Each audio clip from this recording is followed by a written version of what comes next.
Hello, guys. Welcome to the Techpoint Africa Podcast. Yeah, I'm sure you're wondering why you're not seeing Emmanuel here today. Well, I'm taking Emmanuel's. Well, I'm not taking his role, but I'm taking his role for today. I pity you. So, I'll be filling his shoes, and they're actually really big shoes, literally. Not because he has big legs, like I have really small legs. So, today, we also have someone new joining us. But as usual, we have Tingwazim. Introduce yourself, please. I already said your name, but still So why introduce. why should I not introduce myself after you said my name? All right.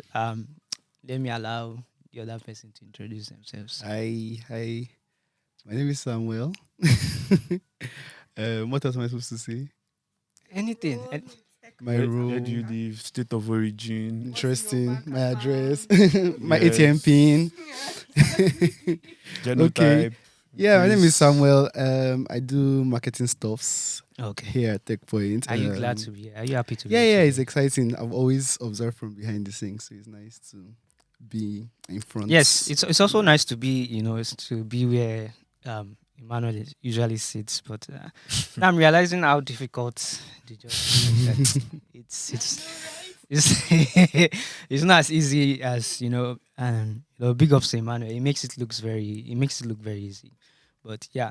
So even though Emmanuel is not here today, we'll try and keep things alive and as interesting as they usually are. So, like we usually do, we are talking about tech stories from all around Africa, and sometimes those outside Africa, but somehow affect us. For example, Threads, right? Threads is the new platform by Meta that's supposed to rival Twitter. They had a very big launch. I think just 5 hours after the launch, they had like 30 million signups. And then after 5 days, they had over 100 million signups. I mean, that was really huge. Yeah, but I think the momentum has slowed because we recently heard that daily active users have dropped by, I think, 20%. When was the last time you opened your Threads app, Samuel? It's been days. It's been days, and even this week, I don't think I've opened this more than 3 times. Interesting. Yeah. Chingwazer. I think that will be Friday when we were discussing it at Beach Friday. Mad. So, but you open Twitter every day. Okay. I think almost every day. Yes. Almost every day. No. So what what's the issue? I think the thing was just it blew up because people were like, oh, let's see what's in this new, and then I think there was something about, I think I wrote an article recently about the whole thing, and I think Meta took advantage of this situation, like what was going on at that point. People were kind of like mad at Elon Musk for some reason, the limiting how many posts you can see in a day.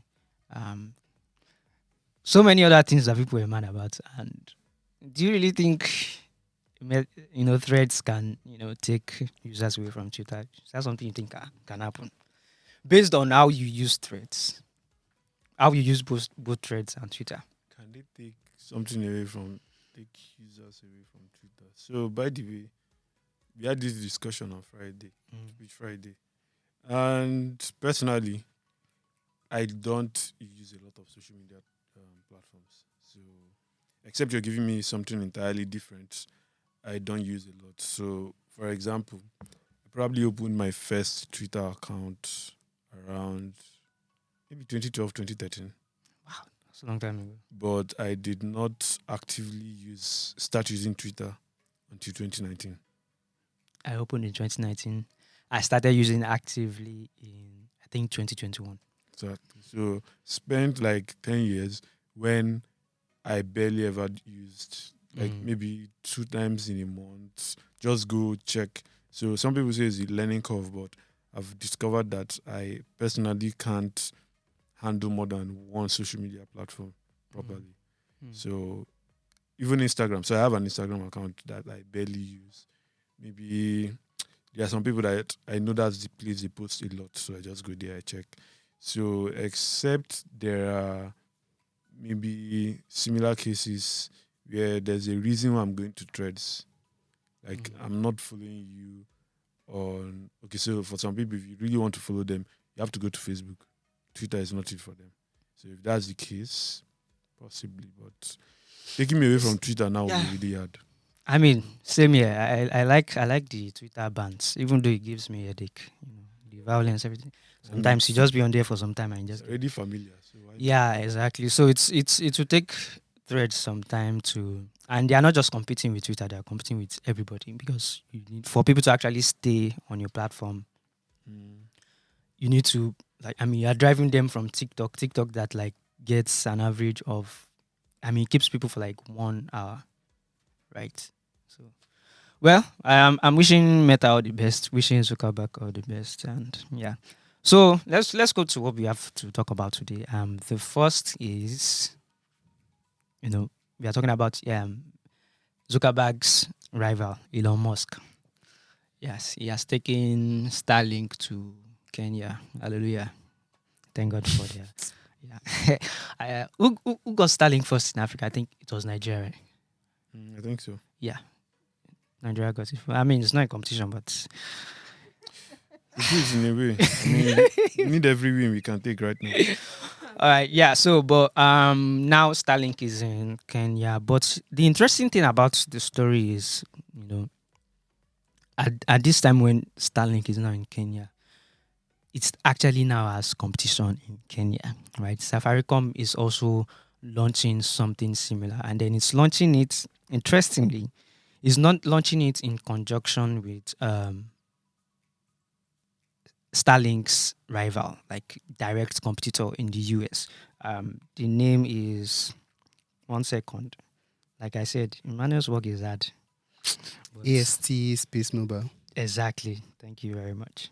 All right. So the thing with this AST is they're actually doing something remarkably different from what Starlink is doing. So the normal thing with Starlink is that when you buy Starlink, you get all the gear, the router, everything, and then you connect. So you can only use Starlink when you're at home, right?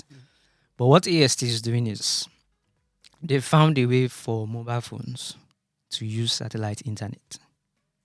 So you stay connected via mobile, and they're actually the first company to do this, right? So it's big competition. I mean, that's basically because if you look at Africa's history when it comes to internet connection, right? Um, it didn't really get that deep until mobile phones came in. Like, the times when we had to use dial-up connection. I don't know if people are young, so you don't know dial-up connection. Okay. I mean, that was the way internet connection worked before, right? With computers, right? But in Africa, we didn't see that much penetration until mobile phones also started connecting to internet. So I think Starlink has their work cut out for them in Kenya, right? Because if I can do normal Starlink, I can now connect to my phone, which is basically what EST is doing. That is a total game changer. What do you guys think? You think Starlink can survive EST? It's something as innovative How are as they this. doing? How is AST doing in the US? Very good question. Very good question. And I will reiterate, right? I will reiterate how difficult Emmanuel's job is. In other words, you don't know. But really, Yeah. if it would depend on how Mm. much progress they've made. I mean, There's a Elon Musk hype, but maybe there's a reason why we don't hear them a lot. But really, if ASC isn't doing like remarkably well in the US, where there are more smartphones, and there are more smartphones basically. If it's not doing very well there, then I'm not holding out hope that it would be much of a game changer in Kenya. So yes, Kenya has like really good smartphone or mobile phone penetration, but I mean, it's not like they're just competing. Does the average African care about satellite internet? We don't. What we really well, want is well, do we do okay? Here's the thing, right? Satellite internet has a lot of potential in Africa, especially for places where they are not connected yet. They can be connected easily. But the argument now is how those people who don't have that connectivity,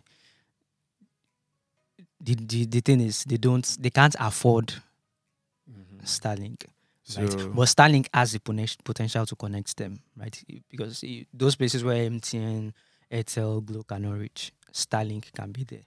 but Right? then those people can't afford Starlink. That's the So it's issue. basically a is it chicken and egg situation that they call it. They need Starlink, Mhm. but they can't afford it. Because I think I've So been seeing a couple of tweets, maybe from people who it's already in available, like Starlink is already available in Kenya, right?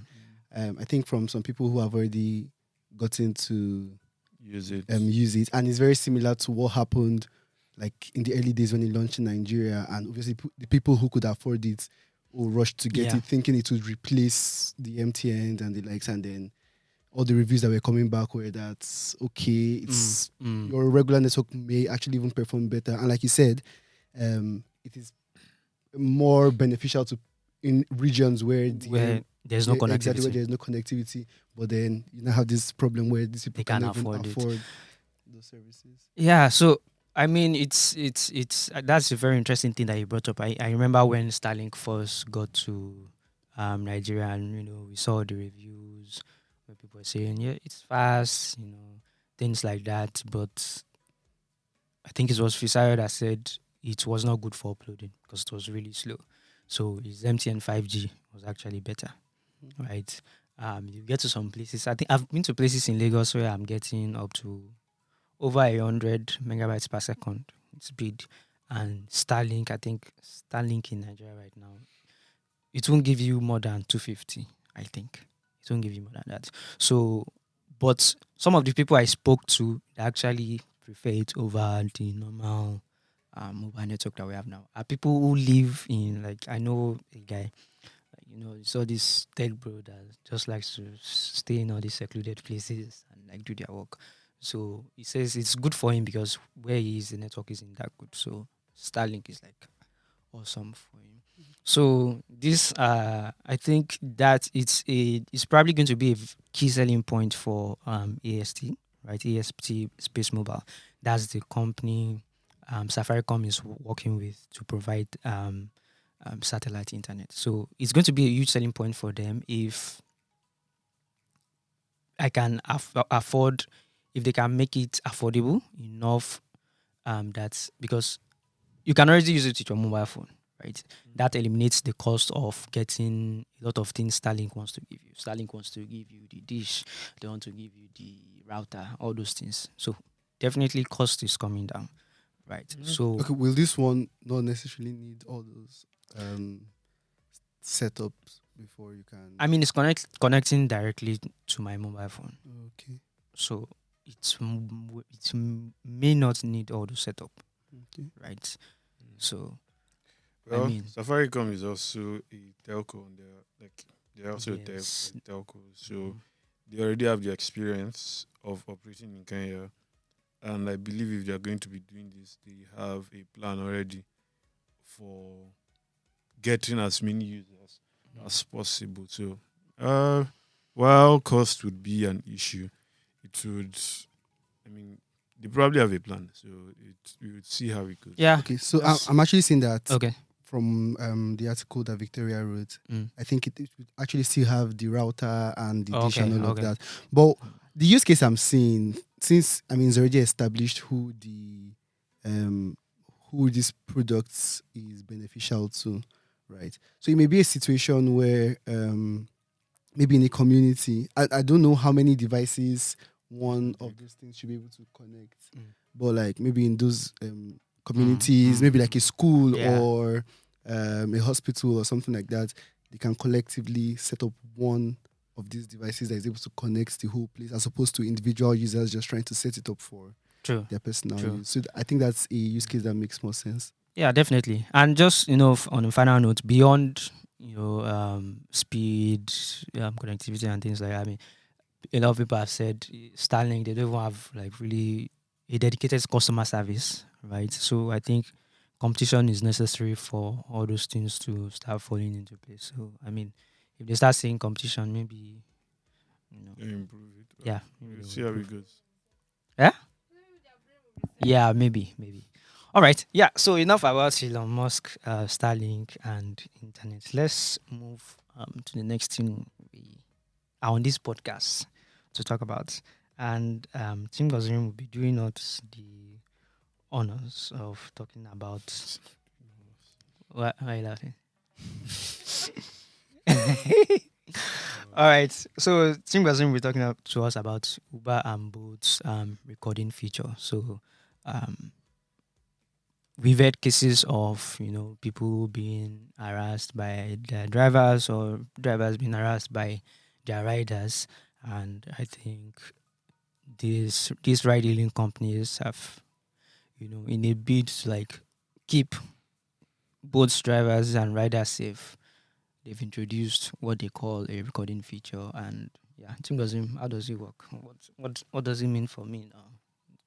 Well, so we don't have all the details about how it works, Okay. but it just raises a lot of questions. So we'll get to that later. But Mm. uh, basically, Bolt and Uber launched theirs, I think, in the last 1 week.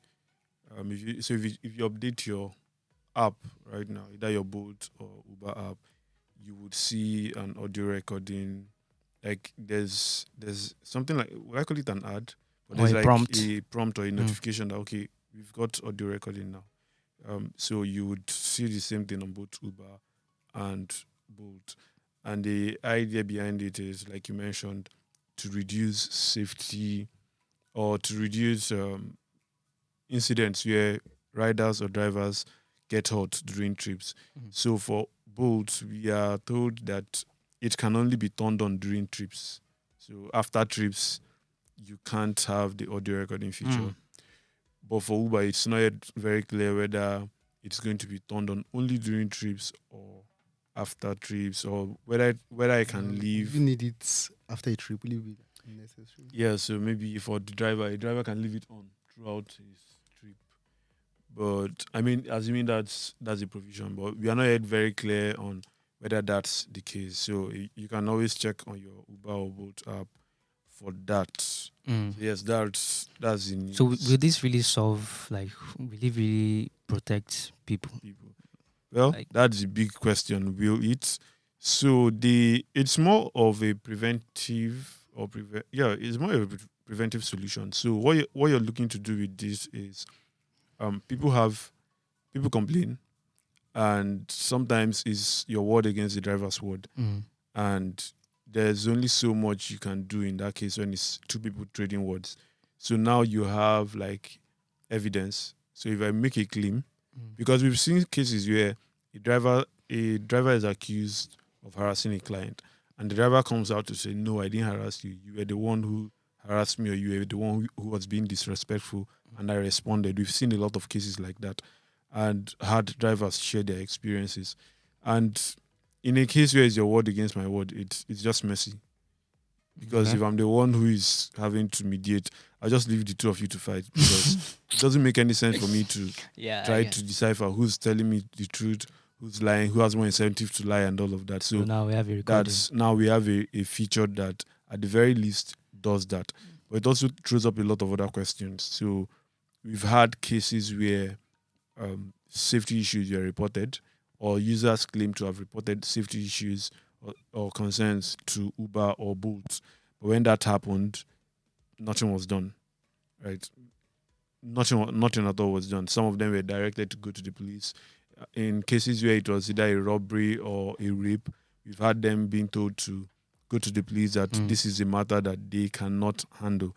So this means if you're going to be redirecting them to a third party to do the work of maybe getting some resolution, then I don't know, would people trust this? Although, to be fair, it also means it could help help the security agencies to do their work, So they because are, yeah. it would no longer be your word versus my word. You would have some evidence for that. So that's one way it could solve the problem. There's also the possibility that we don't know how the data would be used. So on Uber, it says that you and the driver have the ability to record your trip, Okay. but Uber only accesses this recording if you ask them them to to. maybe review an incident. If you report an incident and say they can review it, that's the only time they can, what do you call it, that they can access this audio. But interestingly enough, whether you ask them to review or not, you cannot access the audio. So I can't hear what was recorded. exactly, you can't hear what was recorded. You basically don't know what happened, assuming you forgot a lot of the details that took place. So except you just can't, like, you don't have access to all of that. I And wonder what's the rationale behind that was. well, I haven't gotten a response from Bolt or Uber yet, but I'm trying to think about what the rationale could be, because I still can't find any. I mean, there could be a couple of things. So it's tricky because it could go either way. Okay. And I mean, I'm not speaking for them. I don't know how they're running it, but I'm assuming. Imagine I'm able to get access to the audio after a trip, Okay. and I have some like nefarious intention. I can actually go and manipulate the audio. The same thing I said. But I think Chingbe pointed out that immediately after the recording, I think it's already uploaded. They already have their own like version of the Version recording. of it. Yeah. Oh, okay. So even if you're able to like download yours and then manipulate it, it doesn't really, change anything. Right. But I mean, whichever way, I think any safety measure, whether it's to prevent or it's just something to ensure you can get justice after an incident, or Yeah. something, But it's definitely welcome. Because Yeah, it is. my only concern is, I mean, How much of an impact does it? plus it's That's definitely a it's step. it's a step up. step, I yeah. mean, obviously, yeah, it's it's a a step up. step. So it's one thing for you to bring up a solution. It's another thing for that solution to actually do what it's What you intended intended. to do. Because, for example, for you to do this, you have to do some education to let people know that, okay, we've got this. Of course, there's a work that the media does in helping people know. But in the heat of the moment, so of course people are crazy these days. You have an altercation, and your first instinct is to whip out your phone to make a video of that. People do that a lot, but we don't always see that. I don't know. So except the cases that give you the presence of mind to maybe bring out your phone, press the record button, and really, if I know as a driver that you are, because it's not an automatic record function, or for at least for both says it's not automatic. But if it's not an automatic record function, I can stop you from recording. Well, from what I understand is like the trip is about to start. I hear the prompt like, "Do you want to record?" Yeah, so it depends on the messaging you're looking Okay. at. So both makes it look like in short, the two of them make it look like you only do this when you feel you're in danger, because really I don't want to be recording every trip that takes place. I don't want my conversations to always be, I don't know, recorded somewhere, even though maybe when I make calls, it's that happens already. Quick question: but- is this feature like already live? Yeah, so I checked today and I saw it on Uber. I haven't taken a trip since I saw the news, so I haven't tested it out. Yeah, because I think So, until we but it's actually already- test it, we'll just be speculating on True. a lot of these things. Yeah. So it could be a situation where even if it's mid, like you're already on the trip, you could actually still go and start. Simon, do you feel like going to the island today? Definitely. Maybe you test it So I'll out. I'll try it out. for Well, you. I'm supposed You just to go and come back. Okay, so I Yeah, guess I think- can. I think I you can should try test it out and Yeah. let's see a review or something. On how it works. I can try it out You tomorrow. can book it right now. You just leave. I can try it out tomorrow. This is why one of you. should Funny have enough, done I it. had a dream. that on the podcast, someone was on the podcast, booked a ride, right? The ride came, you he having left. Fast prophet. Why are you having such dreams? Are you? Do you have I don't malaria? know. Was it close to like 5 a.m., 6 a.m.? I don't even know. I I can't don't know. You remember. had the dream. I don't know when. It was in the night side, somewhere around between 12 a.m. and. Yes, I still don't you're get the sick. dream, ja. You were sleeping, yeah? Mm, And I dreamt that we were on the podcast. Mhm. Someone on the podcast carried their phone, book ride, ride came, Not you see in the future. left. Hey, Anyway, All right. Yeah. So You're keeping your prayers. interesting stuff. I hope it really helps people because we've heard some really grim cases, right? So the next thing we're talking about now has to do with pasta, right? You're probably wondering, Pasta. what are we talking about pasta inside Tech Podcast? Well, it's not pasta per se. We're talking about Macaroni, Mr. Macaroni having issues with Sorry, can you ARCON. like draw a link between pasta and His name is Macaroni. Macaroni is pasta now. now. Chim goes, get You did not get the times. joke. Come on. I don't know. I think it's a that reflection gets- It's of not only spaghetti that's pasta. You need to start getting No. this thing so you don't mistakenly drag people on Twitter. drag them for Why what? they'll come and drag you? No, it's a reflection of people's sense of humor, man. Because I could not It's get your it. sense of humor that is broken. No. You are the only person that did not get it. Thank God it's not only me and you that is there. Pasta. That's how I'll be thinking to myself, like, is something wrong with me? Something's wrong with you. You don't need. Please ride on. All right, so Mr. Macaroni is having issues with Nigeria's advertising agency, ARCON, and they've sanctioned one of his videos. The video was an ad about the General Bitters, a particular product, right? And they are saying he did not get. Am I getting this right? I think you have more info on that news. Okay, so I'm still trying to get the specific ad that they're referring to because we've seen a lot of the General Bitters ads that Mr. Macaroni was featured in. Okay, he has still not taken it down. It's actually on his socials. I sent you the link. Yeah, I saw the He has link. mine. I know. So- I saw it, and I'm just curious because that's not the only the General Bitters ad we've seen. But he has an ad on Instagram that ARCON, that's the Advertising Regulatory Council, I believe, of Nigeria, says that first it didn't receive any approval before it was published, and it wasn't vetted. So if you recall, a few months back, ARCON came out with these regulations or guidelines that were supposed to guide the way content creators, marketers, basically anyone who puts out marketing or advertising content on the internet works. So one of the things is that your ad has to be vetted before it goes live. And Macaroni looks like one of the first casualties of this. He has been directed to take down the ad, which is still on his platform. And that's interesting. I've reached out to his team. Hopefully I get a response, but he's been directed to take down that ad. And ARCON says it was of a sexual nature, which is true. There were sexual innuendos now that were used in the ad. Well, So that could be one of the reasons why they flagged it. And why this is interesting to me is that we've had a lot of people put up ads. I've personally seen a lot of ads from influencers in the last 1 month.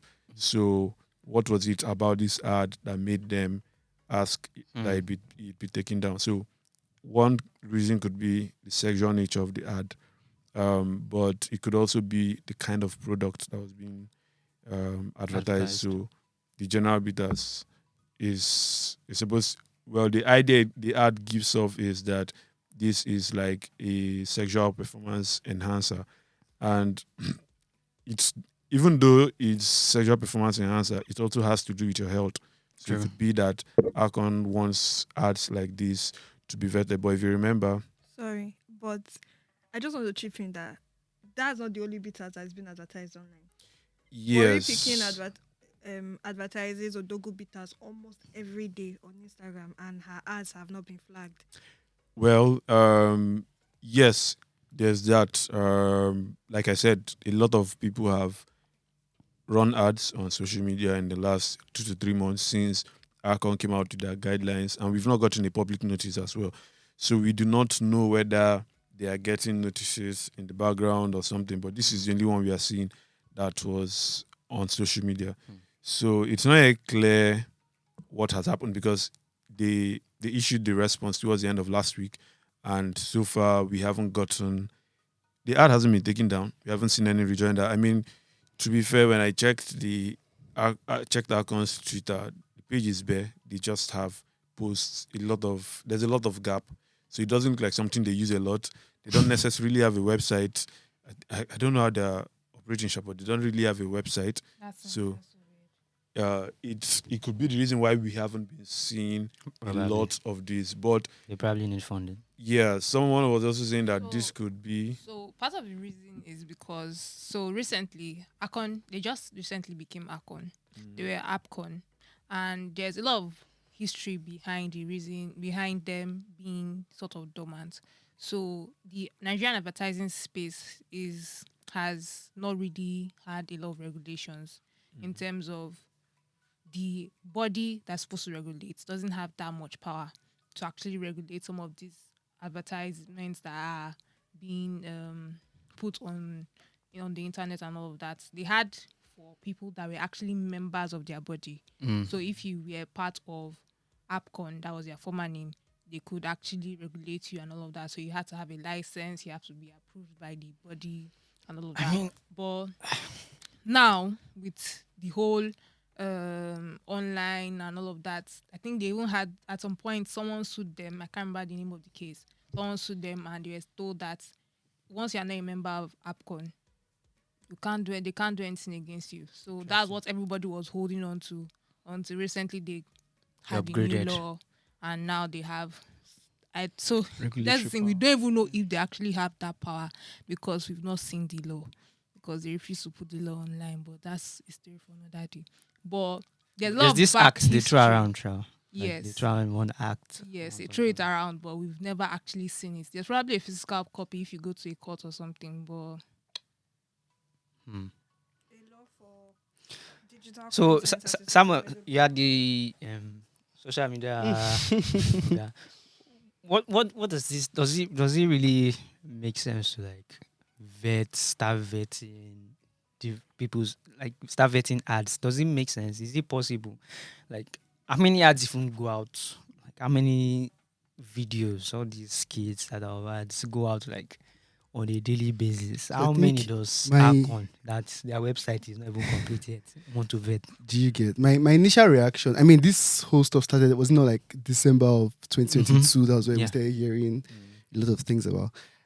Initially, I just never even took it seriously because it's like, okay, one of these people trying to, one of these bodies trying to seek relevance again and stuff. Then over time, the whole renaming themselves, and then they now have an act that is backing up their actions and everything. I think initially was okay. At the point, the questions I just had was like, how practical is this? Exactly. How practical it is this? How many ads or skits do you want to keep track of? Do you even have like let's assume maybe they are tech enabled and they have a system that is flagging it based on maybe some keywords or some things being displayed, which I really doubt if they do. But like, how do you actually want to keep track of this to be able to like enforce this at scale? Or is it a matter of you just want to fish out some scapegoats every now and then? What is the motivation behind it? Is it because you just want to make some extra money and all of that? That's on one hand, right? But when you actually look at it on the other hand, you kind of see why something like this may be necessary because, quite frankly, a lot of the content that gets that you see online like, leaves you asking asking questions. Yeah. So let's even talk about the maybe on the small creator that nobody knows or just individuals doing stuff on their personal pages. But like there are some organizations that like in this case now, the General Beaters, right, is a registered organization, and then they're trying to do an advert. And if they were going to do that advert on a billboard, right, they likely would have had to pay True. to have True. gone through the vetting and pay some fees and all of that. But doing it on social media, maybe they kind of got to bypass that. And then the content like they are putting out and everything, I mean, a lot of these things are subjective. So some people, they're like, there's no big deal about it. But I guess these bodies are the ones that get to determine like, okay, since this is something going to the mass audience, how do we make sure that it is safe enough for everybody, regardless of maybe age and all of that? So in a way, you can see why, okay, it may be necessary to keep an eye on some of these things, especially for the people who actually have this influence, who have a large this thing, following, reach, and all of that. But at the same time, you're also looking at it and like, how practical is it, and so on, yeah. So, to chip in, is now on that question is this a matter of ads now? They just want to keep track of advertising content, like advertisements and stuff, or generally, even if I'm doing a skit organically? Well, they are the advertising council, so I'm guessing their focus is on any content at all that advertises a product. Okay. So that's it. But to what you were saying, so it's interesting. Yesterday, I think I saw one story. I think the UK they've started making moves to regulate content marketing. Interesting. So content marketing is supposed to fly under the radar. You're not supposed to know it's content marketing, but now they want to regulate it. So, we're always bashing Nigerian agencies, but really, what could be the reason behind this? But more to our own situation now. I think it makes sense. I think last time we had this conversation was when ARCON, we were hearing that, okay, this was what they wanted to do. We've not heard a lot since then, but yes, I think it's necessary to regulate ads that go on social media platforms. I think it's necessary, mainly because those ads are done to influence buying decisions, and you don't want people getting influenced to buy things that hurt them, whether it's financially or health. You don't want people getting that, even being misled. So that's important. But sorry to cut you short. So I just quickly went on one of these influencers' page to like look at one of their ads. And so it's interesting because these policies and regulations are even stricter in some countries. I think in most European countries they're actually very strict. For some of these countries, as a content creator, no matter how big or small you are, you should not post an ad that is an advert. Like post a content that is an advert that is with the purpose of influencing buyer decision without labeling it clearly. Yeah, it's called full disclosure. That it is an ad. So I'm just saying this, and this is so clearly an ad. I mean, I can spot that it's an ad, but there was no hashtag ad, or even Instagram even makes a provision for you to tag your video as paid partnership or paid content, and there's nothing like that. So a gullible or unassuming person rather may not know that this has been paid for. Yeah, and there was a situation like that in the US where I think it was Kim Kardashian she was talking about one cryptocurrency like that for people to invest in, and then they invested and then they lost money, and they looked at the ad and they were like, okay, you didn't tell people that it was an advert, that you got paid for it. I think some countries even say you must tell us how much were you paid. So if I know how much you were paid, I know how much you are willing to sell me nonsense because they paid you good money.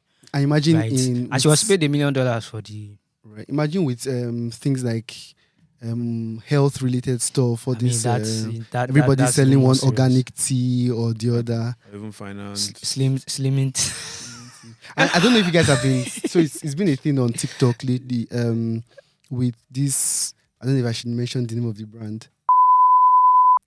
There have been a lot of. Even going too far, like for instance, now she's the brand ambassador for One Health Kidney. They are selling waist trainers, slimming tea, dieting programs, like the whole shebang. And what she's telling people is that this is the program she follows to keep her physique. And is somebody that we know works out. She does not necessarily need these products, but she's telling her following that to us. This is what she does, and you should do it too. For over. So these things need regulation. And I think the full disclosure thing is what can actually work. Right. Because if you want to start vetting, how many people do you want to vet? So what's even interesting is I was trying to do a little research to see if ARCON has said, okay, these are the steps you need to take. And I came across an article which I've still been unable to verify everything I saw in the article. But first of all, the council that's supposed to vet these ads, I think they are supposed to sit just twice a month. So if they sit twice a month, that means marketing departments have to. You can't just wake up today and call Mr. Macaroni up and say, Alpha, let's shoot an ad next week, Monday.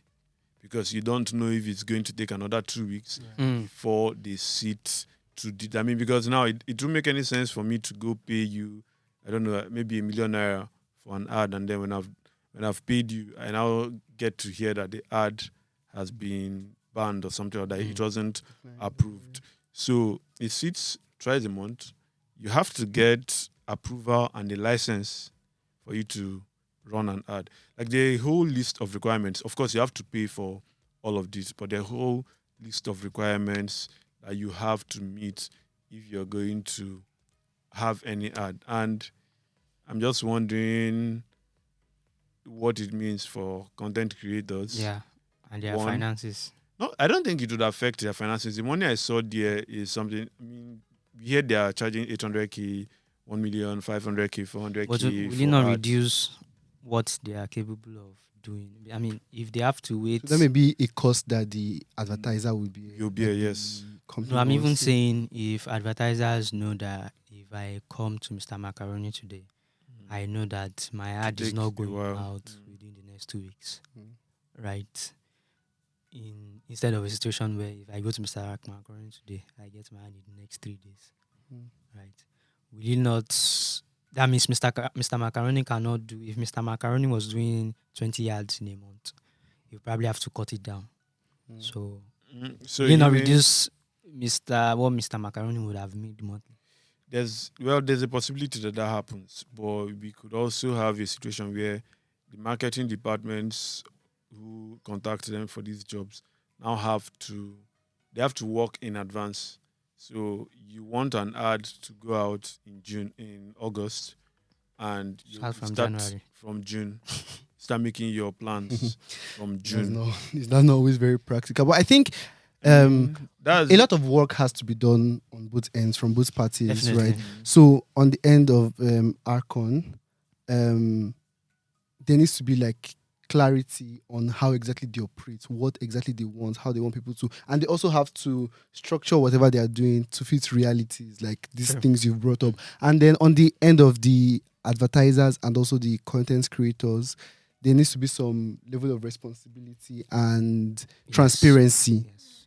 Right? I think that's just the solution to a lot of these occurred things. to me now that while we have a point with the need to put that paid partnership, we do not exactly prosecute cases quickly in Nigeria. So even if there's a clear disclaimer, if I want to sue someone, it's going to take months for me to get any resolution.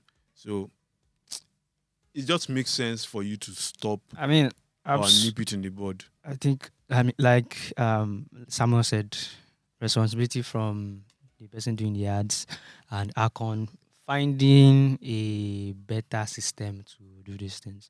I just remembered Narcissus when Gracious mentioned limiting.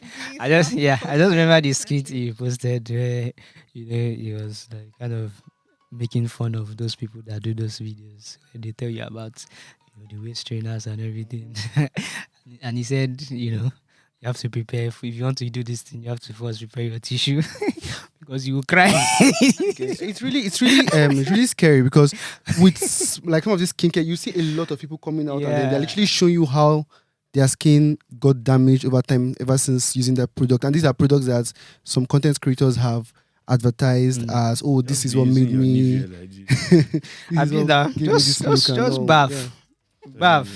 bath and rub cream. Trying to do skincare. All right. Yeah. So I think it has been an interesting conversation so far, but there are some other things that we cannot talk about at length because Onome is already waving a flag that we should do and come and be going. But it's all right. We're already going. So in other news, Uganda imposes 5% tax on foreign companies, including Netflix, Meta, Google, and Uber.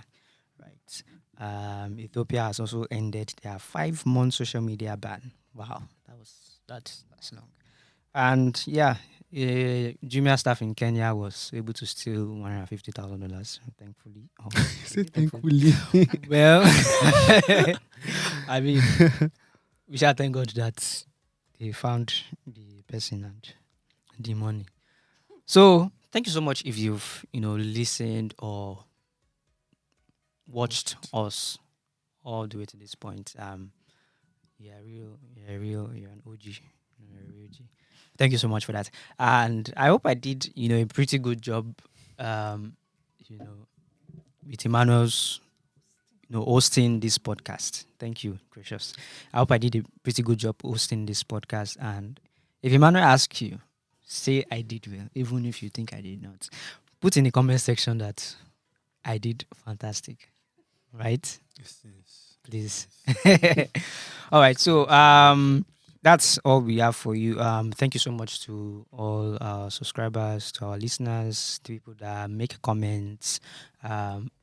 We see you, we hear you. For those that also do on social media, really appreciate it.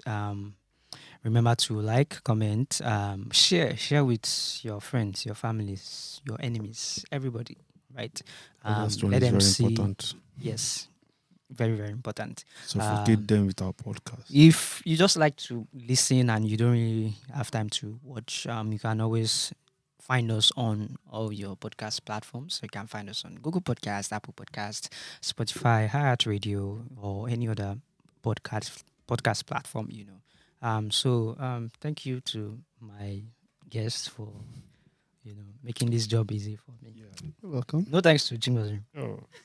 Thanks, man. Special thanks to me. The Last minutes. All right. Replacement. So we have come to the end of the podcast. Have a lovely, lovely rest of your day. Depending on Bye. when you're watching this. Yeah. Yes. Bye. Bye.